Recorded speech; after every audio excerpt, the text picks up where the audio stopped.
Hello, everyone, and welcome back to Aspire to Be. Today we have Biethan, a freelance graphic designer from Washington, D.C.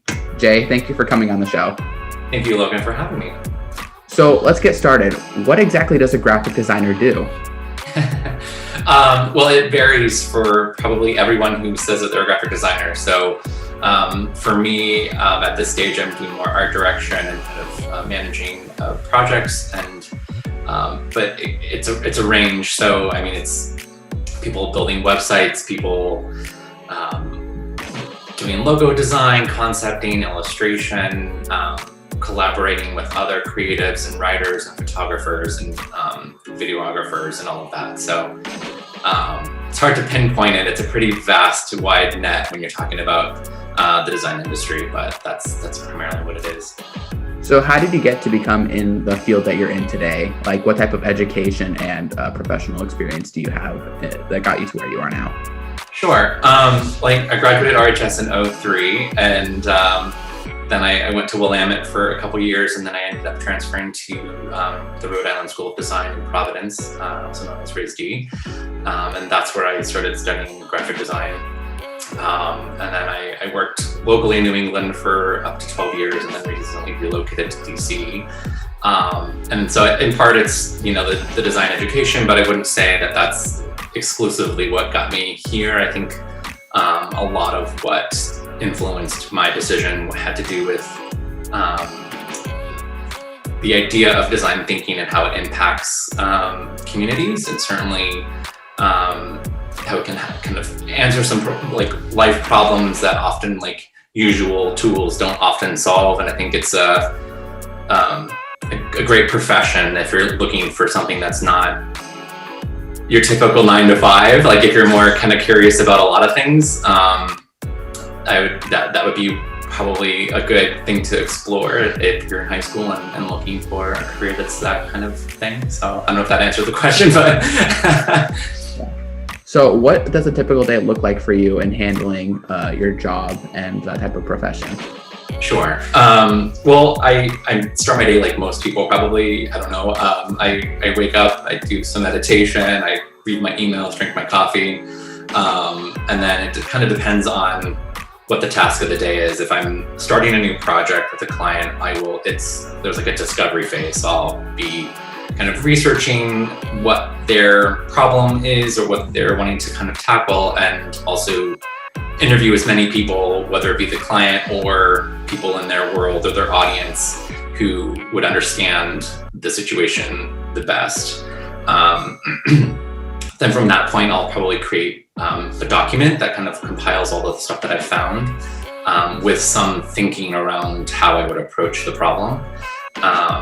And then the day might turn into, this isn't all just in one day, but this is kind of like the evolution of a project. So depending on where the project phase is, this is what I would be doing. And then there'd be kind of just like thinking, concepting, looking at inspiration, and then trying to come up with something that's original and new and meets the needs of the client. So what major events from high school kind of pushed you in the direction that you're in right now? Sure. I read, I saw this question coming at me. It's funny because I can't really pinpoint one specific thing. I think it kind of is, a melding pot of a lot of different factors. I was involved in the arts and music and band and choir and all that stuff.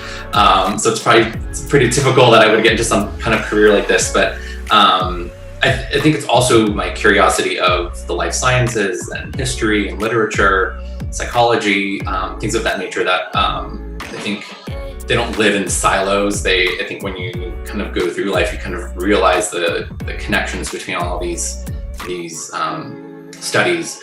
And so I think in high school, certainly I had all those interests, but there wasn't one clear, oh, you should be a lawyer, oh, you should be a doctor. It was kind of like, I just kind of went right into college thinking, I'll find it. And eventually I did, but I think it still took a while. I transferred a couple times. It's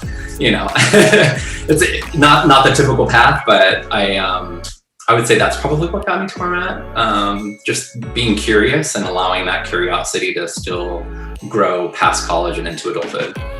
That's awesome. So what exactly from college then, at least, would you say pushed you, or helped you identify a profession or career field that matched you?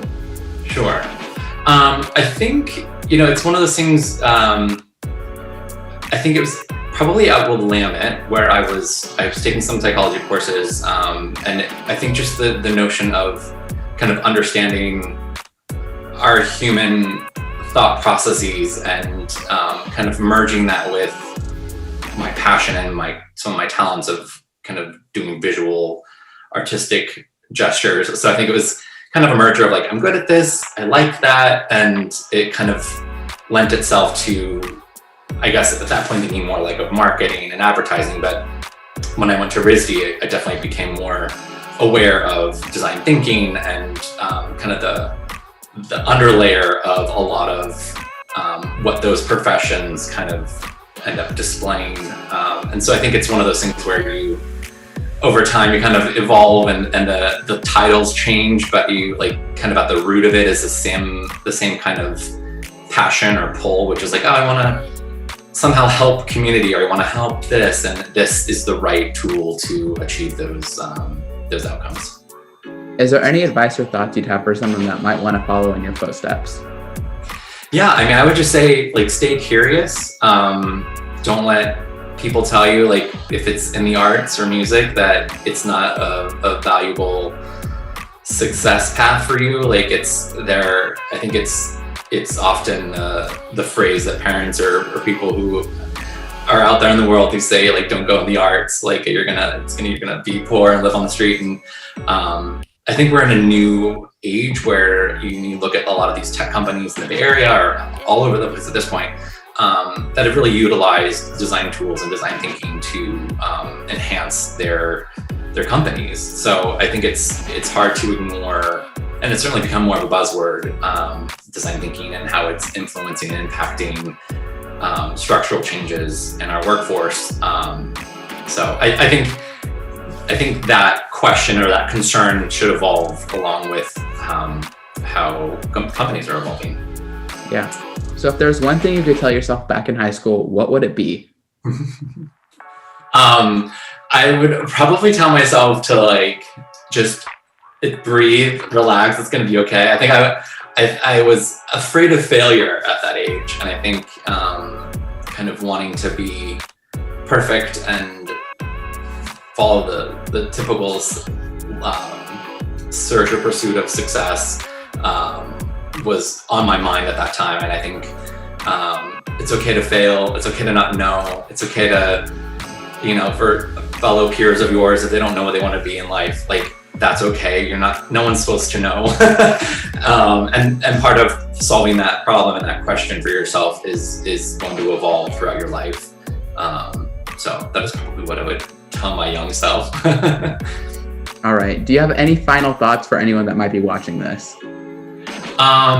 Well, I did pull together in sort of in line with what you were, that last question. I have this wonderful quote that a dear friend of mine sent me a while back that I think meets kind of the moment that we're all in society right now. So if you don't mind, it's a very short little Go ahead. Quote, if you're okay with that.